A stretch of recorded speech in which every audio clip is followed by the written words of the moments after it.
जय माँ दुर्गे। आषाढ़ मास में आने वाले गुप्त नवरात्रों के पहले अध्याय से 9वें अध्याय तक की कहानी। पहला अध्याय। महिषा मार्कंडेय जी बोले, सूर्य के पुत्र सार्वरी की उत्पत्ति की कथा विस्तार पूर्वक कहता हूँ, सुनो। सार्वरी महामाया की कृपा से जिस प्रकार मनवंतर के स्वामी हुए उसका हाल भी सुनो। पहले सर्वोच्चिक्ष नामक मनवंतर में चैत्रवंशी सूरत नाम के एक राजा थे। सारी पृथ्वी पर उनका राज्य था। वह प्रजा को अपने पुत्र के समान मानते थे, तो भी कोला विद्यावंशी राजा उनके शत्रु बैठे। दुष्टों को दंड देने वाले राजा सूरत की उनके साथ लड़ाई हुई। कोल विद्यावंशियों की संख्या में कम होने पर भी राजा सूरत युद्ध में उनसे हार गए। तब वे नगर में आ गए। केवल अपने देश का राज्य ही उनके पास रह गया। राजा सूरत ने महर्षि मेधा को प्रणाम किया और महर्षि ने उनका भी उचित सत्कार किया। राजा सूरत महर्षि के आश्रम पर पहुंचकर कुछ समय तक ठहरे और उन्हें सारा वृत्तांत महर्षि को कह सुनाया। उन्होंने बताया कि मेरे दुष्ट दुरात्मा मंत्री ने मेरे नगर की अब क्या धर्म से रक्षा की होगी या नहीं होगी। प्रधान हाथी जो सदा मद की वर्षा करने वाला और शूरवीर था, अब क्या वो मेरे वीरायों के वश में होगा या मेरे ही निरंतर आदेश अनुसार काम कर रहा होगा। एक दिन राजा सूरत ने महर्षि मेधा के आश्रम के निकट एक वैश्य को देखा। राजा ने पूछा, भाई तुम कौन हो? यह तुम्हारा आने का क्या कारण है? उस पर वो बोला, राजन, मेरा नाम समाधि है। मैं धन्य कुल में उत्पन्न हुआ एक वैश्य हूँ और मेरी दुष्ट स्त्री पुत्रादिकाओं ने लोभ में भरकर मुझको छोड़ दिया है। ये सब दुराचार में फंसे हुए हैं और कहीं ना कहीं मुझे लगता है मुझे फिर भी उनकी चिंता है। ऐसा क्यों? उन दोनों ने अपना सारा का सारा दुख महर्षि को कह डाला। राजा बोले, हे भगवान, मैं आपसे एक बात पूछना चाहता हूँ, सो आप कृपा करें और मुझे बताएं। मेरा मन मेरे अधीन नहीं है, इसमें मैं बहुत दुखी रहता हूँ। मुझे इन सब जैसी भावनाओं का क्यों इतना आकर्षण उत्पन्न हो रहा है? महिषा मेधि ने कहा, विश्व में मार्ग का ज्ञान सब जंतुओं के लिए है, सबों के लिए विषय पृथक पृथक होते हैं। यह संचार दोनों जानवर एवं मनुष्य के लिए एक जैसा है। वह हम नहीं बता सकते कि इस पर हम किस तरीके से अपना ध्यान लगा सकते हैं। चलिए मैं तुमको सुनाता हूँ देवी की स्तुति। बोले, हे राजन, श्री ब्रह्मा जी ने देवी से जिस प्रकार स्तुति करके भगवान को जगाने तथा मधुकैटभ को मारने के लिए कहा, तो भगवान श्री विष्णु के नेत्र, मुख, नासिका, बाहु, हृदय और वक्षस्थल से निकली श्री ब्रह्मा जी के सामने खड़ी हो गई। उनका ऐसा करना था कि भगवान श्री हरि तुरंत जाग उठे और दोनों असुरों को देखा, जो कि अत्यंत बलवान तथा प्रकर्मी थे और मारे क्रोध के, जिनके नेत्र लाल हो रहे थे, जो ब्रह्मा जी को वध करने के लिए तैयार थे। तब क्रुद्ध में हो उन दोनों दुरात्मा असुरों ने भगवान श्री हरि के संग पूरे 5000 वर्ष तक युद्ध किया। दूसरा अध्याय। जो देवी उत्पन्न हुई थी उसके बारे में महिषा मेधा जी बोले, प्राचीन काल में देवताओं और असुरों के पूरे 100 वर्ष तक युद्ध होने के बाद असुरों का स्वामी महिषासुर बैठा। देवराज इंद्र से महिषासुर ने सारे के सारे देवताओं की शक्तियाँ छीन ली। अब महिषासुर बहुत ही पराक्रमी बन बैठा। दैत्यों की सारी करतूत देवता जाकर के सुनाते हैं और श्री विष्णु और शंकर जी को दैत्य पर बड़ा गुस्सा आते हैं। तभी उनकी बोहें तन गई और गुस्से में भरे हुए भगवान विष्णु के मुख से बड़ा भारी तेज निकला। इस भारी तेज से इकट्ठा होने पर एक देवी का रूप परिवर्तित हो गया। उसने अपने प्रकाश से तीनों लोगों को व्याघ्रपथ में जकड़ लिया। सभी देवी देवताओं ने उनको मिलकर के एक त्रिशूल में से त्रिशूल निकाल कर दिया, अपनी शक्तियाँ दी। शंख भेंट दिए, अग्नि दी ने अपनी शक्ति दी, वायु ने अपने धनुष बाण दिए। ऐसे ही करते करते देवी का पूरा संचार हो गया। कुंडल, कंकण, उज्ज्वल आदि पंचभूत देखते ही देखते कुछ ही क्षणों में एक नई देवी का रूप आकर के खड़ा हो गया। हिमालय ने सावरी के लिए सिंह और तरह तरह के रत्न देवी को भेंट किए। इसी तरीके से उनको कभी न मुरझाने वाली कमलों की एक माला भी भेंट करी गई। संपूर्ण त्रिलोकी को शोकमग्न देखकर दैत्यगण अपनी सेनाओं को साथ लेकर हथियार सजाकर खड़े हुए। महिषासुर के क्रोध की कोई सीमा नहीं थी। अब वह बोला, अब यह क्या उत्पात है। फिर वह अपनी सेना के साथ उस ओर दौड़ा जिस ओर से भयंकर नाद शब्द सुनाई दिया था, और आगे पहुंचकर उसने देवी को देखा जो अपनी प्रभा से तीनों लोगों को प्रकाशित कर रही थी। महिषासुर की सेना का सेनापति चक्षुर नामक एक महान असुर था। वह आगे बढ़कर देवी के लिए युद्ध करने के लिए बढ़ा। दूसरे दैत्यों की चतुर्रिंगणी सेना लेकर चामर भी लड़ने लगा और उनका 60,000 वर्ष तक युद्ध हुआ। खड़ग, पटिश, अस्त्रों आदियों का युद्ध करते हुए दैत्यों ने देवी से युद्ध करा। देवी की शांति से बढ़े हुए वह गण दैत्यों का नाश करते हुए ढोल, शंख, मृदंग आदि बजाते रहे। तदनंतर देवी ने त्रिशूल, गदा, शक्ति, खड़ग इत्यादि से असुरों को मार डाला और अपनी तलवार से कितनों के ही टुकड़े कर डाले। देखते ही देखते कितनों को मौत के घाट उतार दिया। तीनों नेत्रों वाली परमेश्वरी ने त्रिशूल से, उग्रीव से और महानु नामक राक्षसों को मार डाला। कितनों को सींगों से, कितनों को दौड़ने के वेग से, कितनों को सिंहात से, कितनों को चक्कर देकर और कितनों को श्वास वायु के झोंकों से पृथ्वी पर गिरा दिया। तीसरा अध्याय। महिषामेधा बोले, देवी ने जब पराक्रमी दुरात्मा महिषासुर को मार गिराया और असुरों की सेना को मार गिराया, तब इंद्र समस्त देवता देवी की स्तुति करने लगे। वह देवी को उनके ऊपर कल्याण करने के लिए कहने लगे, और सुरवर ही मनोहर कांति में तुम्हारे देखकर महिषासुर क्रोध में भर गया। यह बड़े आश्चर्य की बात है। और हे देवी, तुम यही मुख जब क्रोध भरकर आई तो उद्यकल के चंद्रमा की भांति उसका मुंह लाल हो गया, तनी हुई भौहें के कारण विकराल रूप हो गया। उसने देखकर भी महिषासुर के शीघ्र प्राण नहीं निकल गए। यह बड़े आश्चर्य की बात है। देवताओं के द्वारा देवी की इस तरह स्तुति करना और उनको सारा का सारा व्याख्यान सुनाना बहुत ही प्रसन्न आया। आपके कुपित मुख के दर्शन करके भला कौन ही व्यक्ति जीवित रह सकता है। देवी, हमारे लिए प्रसन्न हो आओ। देवता जिस तरीके से देवी की स्तुति करने लगे, तब देवी आई। उन्होंने देवताओं से कहा, देवताओं अपना मनवांछित फल मांगो। तब देवताओं ने कहा, हे अंबिके, जो कोई भी तुम्हारी स्तुति करे तुम उन पर विद्या, समृद्धि और वैभव दोनों के साथ ही धन और स्त्री आदि संपत्ति बढ़ाओ और सदा हम पर प्रसन्न हो आओ।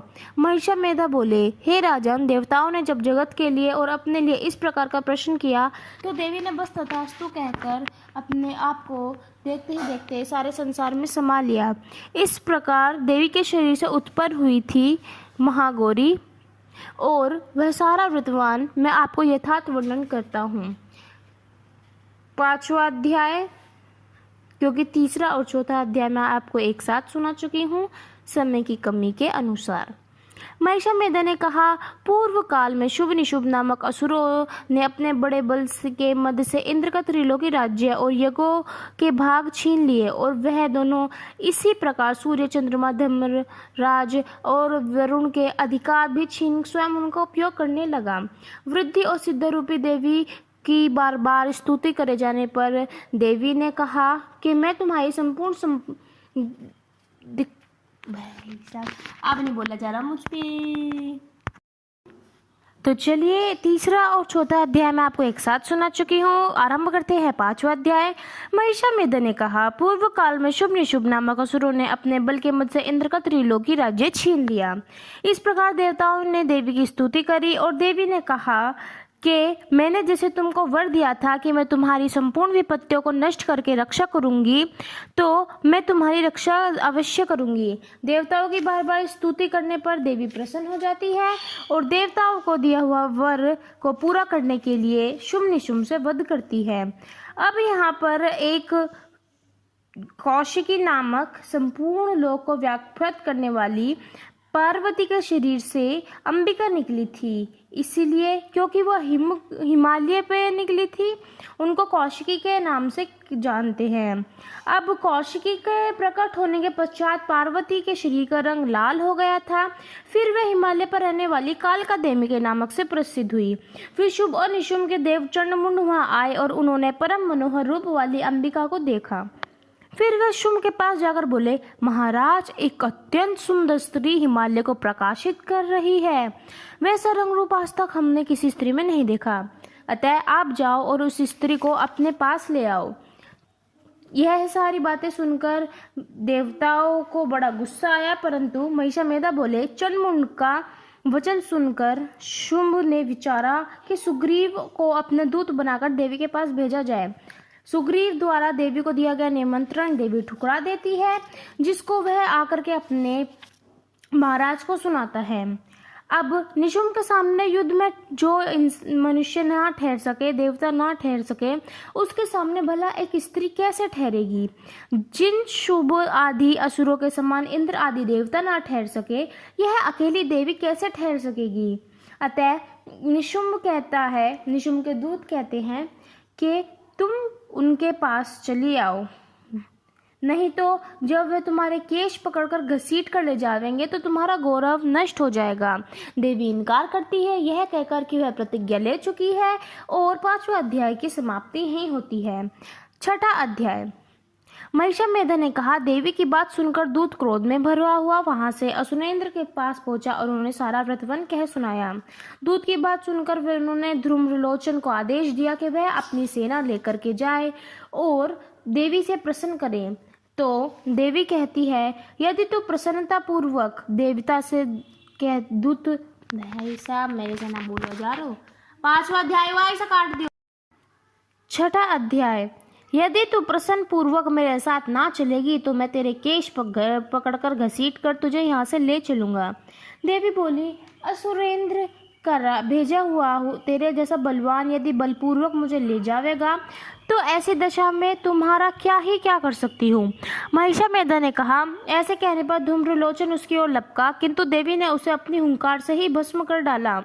देखते देखते असुर सेना क्रोध में भर गई और चारों तरफ लाल रक्त बहने लगे। कितनों को देवी ने अपनी छाती पर बिठाकर काट डाला, कितनों को जांघों पर, कितनों को अपने चक्र से, और इस तरीके से 6वां अध्याय पूर्व होता है।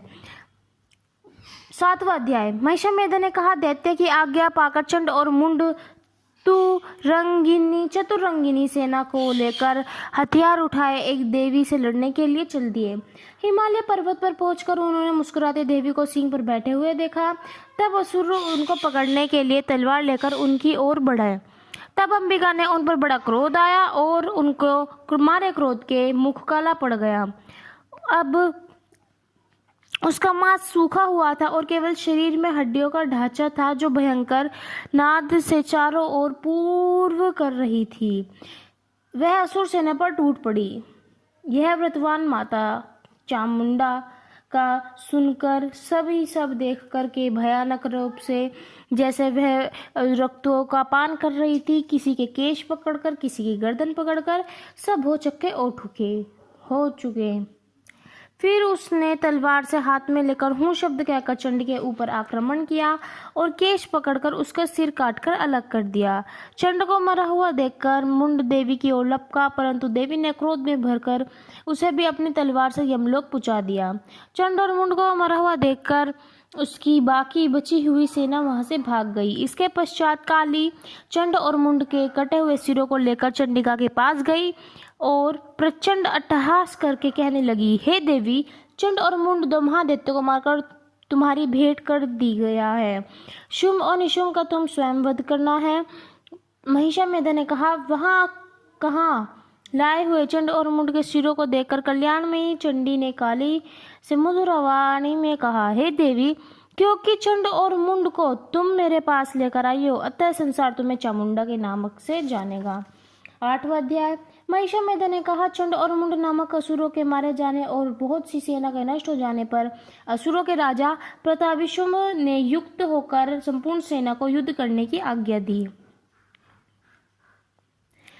उसकी सेना को अपनी ओर आते हुए देखकर चंडिका ने अपने धनुष के टंकोर से पृथ्वी और आकाश के बीच का भुजा भाग अलग कर दिया।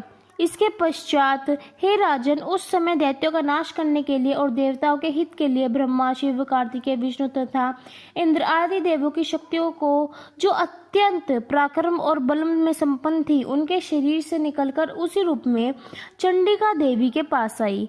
जिस देवी का जैसा रूप था और जैसे आभूषण थे और जैसा वाम था, वैसा ही रूप और आभूषण वाहन लेकर उन देवताओं की शक्तियां दैत्यों से युद्ध करने के लिए आई। हंस युक्त विमान में बैठकर और रुद्राक्ष की माला तथा कमंडलू धारण करके ब्रह्मा जी की शक्ति आई।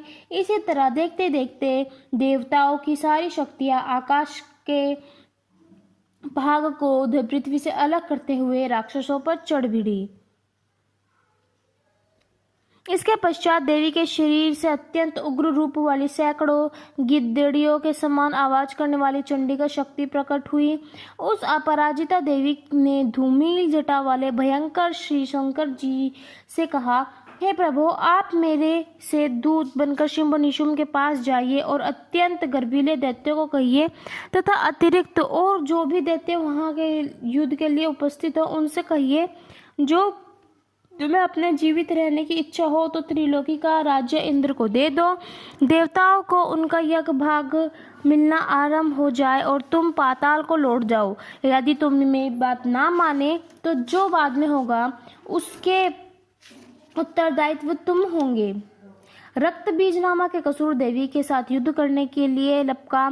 जब इंद्र शक्ति ने अपने वज्र से उसको मारा तो घायल होने के कारण उसके शरीर से बहुत सा रक्त बह गया, किंतु प्रत्येक बूंद के समान एक और महाप्राक्रमिक दैत्य उत्पन्न हो गया। तब काली ने रक्त बीज को अपनी जांघ पर लिटाकर उसका गर्दन काट डाली और देखते देखते उसका सारा खून पी डाला। इस तरीके से रक्त बीज का वध होता है। चंडिका देवी ने रक्त बीज पर अपने त्रिशूल से प्रहार किया और काली देवी ने अपने मुख से उसका रक्त ले लिया। देखते ही देखते, हे राजन, उसके गिरने से दैत्य अत्यंत प्रसन्न हुए और माताएं उन असुरों का रक्त पीने लगी और उसके पश्चात उद्धत होकर नृत्य करने लगी। 9वां अध्याय। राजा ने कहा, हे ऋषिराज, आपने रक्त बीज के वध के संबंध में रखने वाले व्रतवान मुझे सुनाया। अब मैं रक्त बीज के मरने के पश्चात क्रोध में भरे हुए शुंभ व निशुंभ ने जो कर्म किए हैं वह सुनना चाहता हूँ। महिषामेधी ने कहा, रक्त बीज के मारे जाने पर शुंभ और निशुंभ को बड़ा क्रोध आया और उन्होंने बहुत बड़ी सेना का इस प्रकार सर्वनाश होते देखकर शुंभ देवी पर आक्रमण करने के लिए दौड़ा। बड़े बड़े असुर देवी पर आक्रमण करने के लिए दौड़े। देवी ने अपने तीखे बाणों से धरती पर को सुला दिया। अपने प्रकर्मी भाई निशुंभ को इस प्रकार से मरने पर क्रोध में भरकर देवी को मारने के लिए दौड़ा। वह रथ में बैठा हुआ उत्तम आयुधों और सुशोभित अपनी 8 बड़ी बड़ी भुजाओं को लेकर आकाश को ढके हुए था। शुंभ को आते हुए देखकर देवी ने अपना शंख बजाया और धनुष के टंकोर से भी अत्यंत दुस्सह शब्द किया। साथ ही अपने घंटे के शब्द से, जो संपूर्ण दैत्य सेना के तेज को नष्ट करने वाला था, संपूर्ण देवता दिशाओं को व्याप्त कर दिया। बड़े इसके पश्चात देवी के सिंह ने भी अपने दहाड़ से, जिसे सुन बड़े बड़े पहलवानों को मद चूर चूर हो जाता था, आकाश और पृथ्वी की दिशाओं को एक कर दिया। अपने भाई की मृत्यु को इस तरह देख करके वह और क्रोधित में आ गया। तब देवी ने कहा, अरे दुष्ट, खड़ा रहे, खड़ा रहे। कहाँ तो आकाश से भी देवता जय हो बोल उठे। शुंभ ने वहां आकर ज्वालाओं से युक्त एक अत्यंत भयंकर शक्ति छोड़ी, जिसे अपनी ओर आता देख देवी मोहलका नामक शक्ति से उसको अपने तेज से काट डालती है। हे राजन, फिर शुंभ के सिंहनाद से तीनों लोग व्याप्त हो गए और उसकी प्रतिध्वनि से ऐसा घोर शब्द हुआ जिनसे इससे पहले के शब्द तो को जीत लिया। शुंभ के छोड़े बाणों को देवी ने अपनी ओर आता हुआ देखकर उसको सैकड़ों टुकड़ों में काट डाला। अब वह यह देखकर शुंभ हाथ में गदा लेकर चंडिका को मारने के लिए दौड़ा। उसने फिर त्रिशूल हाथ में ले लिया। देवताओं को दुखी करने वाले निशुंभ को त्रिशूल में हाथ में लिए हुए आधा देखकर चंडिका ने अपने शूल से उसकी छाती पर प्रहार करा और उसकी छाती को चीर डाला। शूल विदीर्ण हो जाने पर उसकी छाती में से एक उस जैसा ही महाक्रमी दैत्य ठहर जा कहता हुआ निकला। उन रूपों में जो जितने भी दैत्य प्रकट हुए, देवी ने उनको भी काट डाला। अब देवी ने त्रिशूल से घायल होकर उस दैत्य पर प्राण पखेरु उड़ा कर उसे मरने पर मजबूर कर डाला। जैसे ही शुंभ का सर्वनाश हुआ तो समुद्र, द्वीप, पर्वत और पृथ्वी सब कांपने लगे। तरंतर तथा दुष्ट आत्मा के मरने पर संपूर्ण जगत प्रसन्न व स्वस्थ हो गया। आकाश निर्मल हो गया। पहले जो उत्पात चूक मेद और उत्पात काल होते थे अब वह शांत हो गए। ज्वालाएं शांत हो गई। देखते ही देखते सूरज की किरणों पर बहुत सुंदर धरती की पहल के चहल के दिखने लगी और सारा संसार शांत हो गया।